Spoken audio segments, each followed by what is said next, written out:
नवी मुंबईतील झोपडपट्टी धारकांसाठी आनंदाची बातमी समोर आली असून MIDCच्या माध्यमातून SRA 2च्या नावाखाली काढण्यात आलेले टेंडर रद्द करण्यात आले आहे।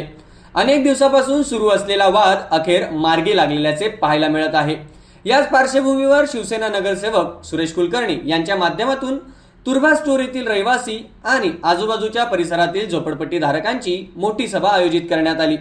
या सभेत शिवसेनेचे अनेक पदाधिकारी, कार्यकर्ते तसेच असंख्य झोपडपट्टी धारक उपस्थित होते। यावेळी सुरेश कुलकर्णी यांनी मुख्यमंत्री देवेंद्र फडणवीस आणि उपमुख्यमंत्री एकनाथ शिंदे यांचे आभार मानत राज्य सरकारच्या सकारात्मक भूमिकेमुळे येणाऱ्या काळामध्ये क्लस्टर योजनेच्या माध्यमातून झोपडपट्ट्यांचा सर्वांगीण विकास होईल असा विश्वास व्यक्त केला।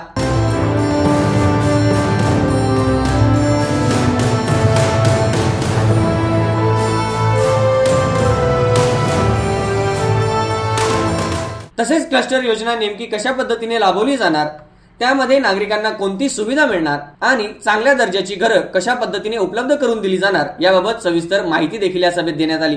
यावेळी बोलताना सुरेश कुलकर्णी यांनी नागरिकांना आवाहन करत सांगितले की कुणाच्याही भूलथापांना बळी न पडता आपण आपल्या चांगल्या भविष्याकडे वाटचाल केली पाहिजे।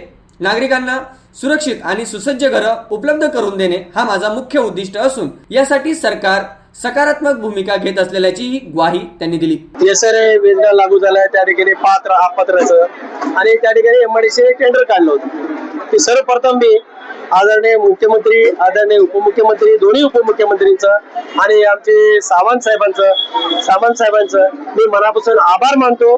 त्यांनी SRA योजना हे टेंडर आपला जे MIDC टेंडर निघाले ते टेंडर रद्द केल्याबद्दल त्यांचा खूप मनापासून मी आभार मानतो। आणि आमचं उद्या या ठिकाणी SRA योजना न लागता त्या ठिकाणी जर कस्टल डेव्हलपमेंट जर केले, त्या ठिकाणी अतिशय लोकांचं चांगल्या पद्धतीने त्या ठिकाणी लोकांना म्हणजे चांगले घरं भेटतील या उद्देशाने आमचा हा मीटिंग झालो। या ठिकाणी मी उद्या बोलत सुरेश कुलकर्णीने उद्या टेंडर रद्द केले, विरोधक बोलल मी रद्द केले, तसा काय नाही। त्या ठिकाणी मुख्यमंत्री साहेब, उपमुख्यमंत्री एकनाथजी शिंदे साहेब, दोन्ही उपमुख्यमंत्री, त्या ठिकाणी उदय सामंत साहेब, या लोकांनी सगळ्यांनी मिळून शासनाचा हा जे काही टेंडर निघालाय या लोकांच्या माध्यमातून टेंडर रद्द केलेले, कुणी टेंडर रद्द केले नाही। वरून मुख्यमंत्री, उपमुख्यमंत्री परत उदय सामंत साहेबांनी हे टेंडर रद्द केले। हे कालच परवा दिवशी आम्हाला माहिती पडला दुपारी टेंडर रद्द केले म्हणून। त्या ठिकाणी कुणी श्रेय घ्यायची गरज नाही, सरकार एकत्र आहे।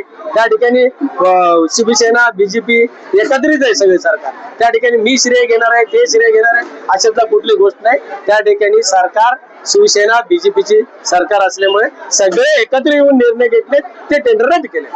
मला एकच म्हणायचं, त्या ठिकाणी नागरिकांचे जे काय लोक दिशाभूल करतात, मला एकच म्हणायचं, जे काय असते दिशाभूल करण्यापेक्षा त्या ठिकाणी हे डेव्हलप कोणी करायची लोकांना। आज आम्ही बोललो, आज कस्टल डेव्हलपमेंट मध्ये जे विषय आलेले त्या ठिकाणी बाबा 323 एरिया खालचे, वरचं पण 300 एरिया भेटतात, म्हणजे 638 काहीतरी 48 एरिया भेटतात।